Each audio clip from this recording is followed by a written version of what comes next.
Hello welcome back. പുതിയൊരു വീഡിയോയിലേക്ക് എല്ലാവർക്കും സ്വാഗതം.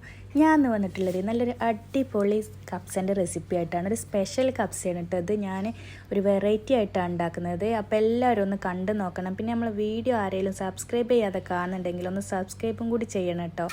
അപ്പോൾ നമുക്ക് വീഡിയോയിലോട്ട് പോകാം. അതിനായിട്ട് ഞാൻ ആദ്യം തന്നെ ഒരു പാന് വെച്ച് കുറച്ച് സൺഫ്ലവർ ഓയിൽ ഒഴിച്ച് ഒരു 2 ഗ്രാമ്പു, 2 ഏലക്ക, ചെറിയ കഷ്ണം പട്ടയും കുറച്ച് കുരുമുളകും ചെറിയ ജീരകം ഇട്ടൊന്ന് ചൂടായതിന് ശേഷം ഒരു സവാള അരിഞ്ഞതൊന്ന് ചേർത്ത് കൊടുക്കുന്നുണ്ട്.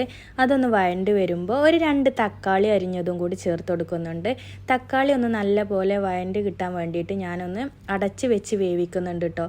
അപ്പോൾ ഇത് നല്ല പോലെ വെന്ത് വന്നിട്ടുണ്ട് തക്കാളിയൊക്കെ. ഇനി അതിലോട്ട് കുറച്ച് ഇഞ്ചി വെളുത്തുള്ളി പേസ്റ്റും കൂടി ചേർത്ത് കൊടുക്കുന്നുണ്ട്. അതൊന്ന് നല്ല പോലെ വഴണ്ടി വരുമ്പോൾ ഒരു 3-4 പച്ചമുളക് അതേപോലെ തന്നെ കീറുന്നൊന്നുമില്ല കേട്ടോ, അതേപോലെ തന്നെ ഇട്ട് കൊടുക്കുന്നുണ്ട്. പിന്നെ അതേപോലെ ഒരു ഉണക്ക നാരങ്ങയും 2 മാഗി ക്യൂബ് പറഞ്ഞാൽ ഒരു പാക്കറ്റിൽ തന്നെ 2 ഉണ്ടാവില്ല, അങ്ങനെ ഒരു പാക്കറ്റ് ഒന്നായിട്ട് ഇട്ട് കൊടുക്കുന്നുണ്ട്. പിന്നെ 1 ടീസ്പൂണ് നമ്മളെ കപ്സ മസാല അല്ലേ, അറേബ്യൻ കപ്സ മസാല ഏതായാലും കുഴപ്പമൊന്നുമില്ല കേട്ടോ, അതും കൂടി ചേർത്ത് കൊടുത്ത് നല്ല പോലെ ഇളക്കി കൊടുക്കുന്നുണ്ട്. അതിൻ്റെ എണ്ണയൊക്കെ ഒന്ന് തെളിഞ്ഞ് വരുന്നത് വരെ നല്ലപോലെ ഒന്ന് ഇളക്കി കൊടുത്ത് അതിന് ശേഷം ഞാൻ വെള്ളം തിളപ്പിച്ച് വെച്ചതാട്ടോ. ഇവിടെ നമ്മൾ ഒരു 4 ഗ്ലാസ് അരി എടുത്തിട്ടുണ്ട്. അപ്പോൾ ഞാൻ അതിൻ്റെ ഇരട്ടിയാണ് കേട്ടോ വെള്ളം വെച്ചിട്ടുള്ളത്. അതായത് 4 ഗ്ലാസ് അരിക്ക് 8 ഗ്ലാസ് വെള്ളം വെച്ചിട്ടാണ് ഇത് വേവിക്കുന്നത്. ബസുമതി അരിയാണ് കേട്ടോ, നമ്മൾ സെല്ല ബസുമതിയാണ് ഏറ്റവും നല്ലത് കപ്സക്കൊക്കെ. അപ്പോൾ അത് ചേർത്ത് കൊടുക്കുന്നുണ്ട്. ഞാൻ കഴുകി വൃത്തിയാക്കി അതൊരു അരമണിക്കൂർ വെള്ളത്തിലിട്ട് വെച്ചിരുന്നു കേട്ടോ. അത് ഞാൻ എടുക്കാൻ വിട്ടുപോയി, അതുകൊണ്ടാണ്. അപ്പോൾ അത് വെള്ളത്തിലൊക്കെ ഇട്ട് കഴുകി വൃത്തിയാക്കിയതാണ്. അത് നമുക്ക് അതിലോട്ട് ചേർത്ത് കൊടുക്കുക. ഇനി അതൊന്ന് നല്ലപോലെ ഇളക്കി കുറച്ച് നേരം അടച്ച് വെക്കുക. നല്ല തീയിൽ തന്നെ അടച്ച് വെക്കുക കേട്ടോ. എന്നിട്ടത് തുറന്ന് നോക്കുക. ഇതുവരെ നമ്മൾ ചിക്കൻ ചേർത്തില്ല, കപ്സിൻ്റെ മെയിൻ ഇൻഗ്രീഡിയൻ്റ് ആയ ചിക്കൻ നമ്മൾ ചേർത്തിട്ടില്ല. ഇപ്പോഴാണ് ഞാനിത് ചിക്കൻ ചേർക്കുന്നത്. അത് ഞാൻ ചിക്കനെ ഒന്ന് മാഗ്നേറ്റ് ചെയ്ത് സാധാ പോലെ മുളകും മഞ്ഞൾപ്പൊടിയും ഉപ്പും ഒന്ന് തേച്ച് മാഗ്നേറ്റ് ചെയ്ത് വെച്ച് പൊരിച്ചതാണ് കേട്ടോ. ഇത് ഞാൻ വിട്ടുപോയതാണ്, അതൊക്കെ എടുക്കാൻ മറന്നുപോയി വീഡിയോ എടുക്കുന്നത്, അതുകൊണ്ടാണ് അത് കാണിക്കുന്നത്. സാധാ വെറുതെ ഒന്ന് ജസ്റ്റ് മുളകും മഞ്ഞളും ഉപ്പൊക്കെ ഒന്ന് ചേർത്ത് കാണ്ട് പൊരിച്ചിട്ടുള്ളൂ. അത് അതിലിട്ട് കൊടുക്കുക. ഇനി അതൊന്ന് അടച്ച് വെച്ച് അതിൻ്റെ വെള്ളം ഒന്ന് വറ്റുന്നത് വരെ കേട്ടോ. ഉണ്ടോ ഇതേപോലെ വെള്ളം വറ്റുക പറഞ്ഞാൽ അരിൻ്റെ ഒപ്പമായിട്ട് വന്നിട്ടുണ്ട് വെള്ളം.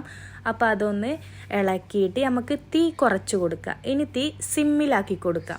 കുറച്ച് നേരം സിമ്മിലാക്കുക കേട്ടോ. ഒരു ഏകദേശം നമ്മൾ അരി ഒന്ന് വെന്ത് വരുന്നത് വരെ കുറച്ച് സിമ്മിലാക്കി കൊടുക്കുക. ഇപ്പോൾ ഇനി നമ്മൾ തുറന്ന് നോക്കുന്നുണ്ട്, കണ്ടോ അരി ഒന്ന് വെന്തിട്ടുണ്ട്, പക്ഷെ നല്ല പോലെ ആയിട്ടില്ല, വെള്ളമൊക്കെ ഒന്ന് വറ്റി റെഡിയായി വന്നിട്ടുള്ളൂ. ഇനി അതൊന്ന് ഇളക്കി കൊടുത്തിട്ട് സിമ്മിൽ ഏറ്റവും കുറഞ്ഞ തീയിൽ ഒരു 10 മിനിറ്റ് ഇനി വെച്ച് കൊടുക്കുക കേട്ടോ. സിമ്മിന് മീഡിയത്തിലല്ല, ഏറ്റവും കുറഞ്ഞ തീയിൽ തന്നെ വെച്ച് കൊടുക്കണം, അല്ലെങ്കിൽ അത് അടി പിടിച്ചു പോകും. നല്ലപോലെ ഒന്ന് ഇളക്കി കൊടുത്ത് ചെറിയ തീയിൽ വെച്ച് ഒരു 10 മിനിറ്റ് വേവിച്ചതിന് ശേഷം എന്താ നമ്മളെ കപ്സ് അവിടെ റെഡി ആയിട്ടുണ്ട്. നല്ല സൂപ്പറായി വെന്തൊക്കെ വന്നിട്ടുണ്ട് കേട്ടോ. ഇതൊരു അടിപൊളി കപ്സയാണ്. ഇത് നമ്മൾ സാധാ പോലെ ചിക്കന് ഇടുന്നല്ലോ, ഫ്രൈ ചെയ്തിടുന്നത് കൊണ്ട് തന്നെ നല്ല ടേസ്റ്റാണ് ചിക്കനൊക്കെ കഴിക്കാൻ. തന്നെ സിമ്പിളാണ്, എളുപ്പത്തിൽ നമുക്ക് വീട്ടിലൊക്കെ ഗസ്റ്റൊക്കെ വരുന്നുണ്ടെങ്കിലൊക്കെ ഉണ്ടാക്കാൻ പറ്റുന്ന ഒരു അടിപൊളി റെസിപ്പിയാണ് കേട്ടോ ഇത്. നമ്മളെല്ലാവരും കപ്സി മന്തിയൊക്കെ ഉണ്ടാക്കുന്നവരാണല്ലേ, പക്ഷെ ഇങ്ങനെ നിങ്ങൾ ആരെങ്കിലും ഉണ്ടാക്കിക്കണോ? ഇല്ലെങ്കിൽ എന്തായാലും ഇങ്ങനെ ഉണ്ടാക്കി നോക്കണം കേട്ടോ. അടിപൊളിയും കൂടിയാണ്. പിന്നെ നമ്മൾ ഒരു പ്രാവശ്യം അങ്ങനെ ഉണ്ടാക്കിയാൽ എന്തായാലും പിന്നെ ഇങ്ങനെ തന്നെ ഉള്ളൂ ഉണ്ടാക്കുക. അപ്പോൾ എല്ലാവരും ഒന്ന് ഉണ്ടാക്കി നോക്കിയിട്ട് അഭിപ്രായം കമൻറ്റ് ചെയ്യണം. പിന്നെ ഞാൻ ആദ്യം പറഞ്ഞ പോലെ തന്നെ നമ്മൾ വീഡിയോ ആരെങ്കിലും സബ്സ്ക്രൈബ് ചെയ്യാതെ കാണുന്നുണ്ടെങ്കിൽ ഒന്ന് സബ്സ്ക്രൈബ് ചെയ്യണം. പിന്നെ കുക്കിംഗ് ഇഷ്ടപ്പെടുന്നവരൊക്കെ ആണെങ്കിൽ നമ്മളെ വീഡിയോ നിങ്ങളെ ഫാമിലിക്കും കൂട്ടുകാർക്കും ഒക്കെ ഷെയർ ചെയ്ത് കൊടുക്കണം, എന്നാലേ ഉള്ളൂ എല്ലായിടത്തും എത്തുക. അപ്പോൾ ഞാൻ പുതിയൊരു വീഡിയോ ആയിട്ട് വീണ്ടും വരാം.